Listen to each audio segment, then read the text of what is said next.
அப்புறம் ரெஃபரன்ஸாக இதுக்கு எப்படி இருக்கும் என்னன்றது இந்த படத்துக்கு இதுதான் ரெஃபரன்ஸு, வேறு ரெஃபரன்ஸ் எதுவும் கிடையாது. இந்த படத்துக்கு இந்த ரெஃபரன்ஸ், இந்த படத்துக்கு தான் ரெஃபரன்ஸ் நம்ம பண்ணுவோன்ட்டு தான் நாங்கள் பண்ணோம். எல்லாமே வந்து எக்ஸ்பெரிமெண்டல்னு சொல்ல முடியாது. இது இப்படி தான் இருக்கணும் அப்படின்னு நம்ம நேரடியில் பார்க்குற ஒரு நைட் இருக்கும்ல. ஆமாம் ஆமாம் நீங்கள் படம் ஃபுல்லாக பார்த்தீங்கன்னா ஒரு பிளாக் இருக்கும், ஒரு டார்க் இருந்துகிட்டே இருக்கும். ஆமாம்.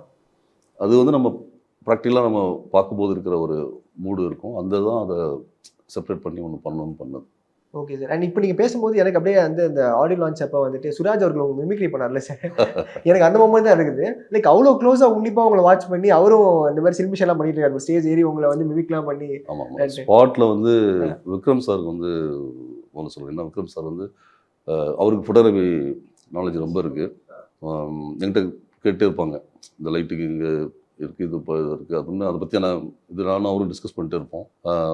அதே மாதிரி எஸ்ஜே சாரும் வந்து ரொம்ப டெடிக்கேட்டடாக இருப்பாங்க. நம்ம ஒரு விஷயம் பண்ணிவிட்டு, சார் நீங்கள் இங்கேருந்து இவ்வளோ தூரம் தான் வரணும், இங்கேருந்து இது வரும்போது இப்படி இருக்கும், இந்த லைட் அண்ட் ஷேடோவில் நீங்கள் இப்படி கேப்சர் பண்ணணும் அப்படிங்கிறது எல்லாத்தையும் ஒரு சூப்பராக கோஆப்ரேட் பண்ணி பண்ணாங்க. விக்ரம் சார் அதே மாதிரி, சார் இங்கே வந்து கொஞ்சம் நீங்கள் செமி சில்லுவுட்டில் தான் சார் இருக்கும், ஃபேஸ் டீட்டெயில் இருக்காது, ஐயோ நீங்கள் என்ன பண்ணீங்களோ அதை அப்படியே பண்ணுங்கள், எனக்கு அது ரொம்ப பிடிச்சிருக்கு அப்படின்னு சொன்னார்.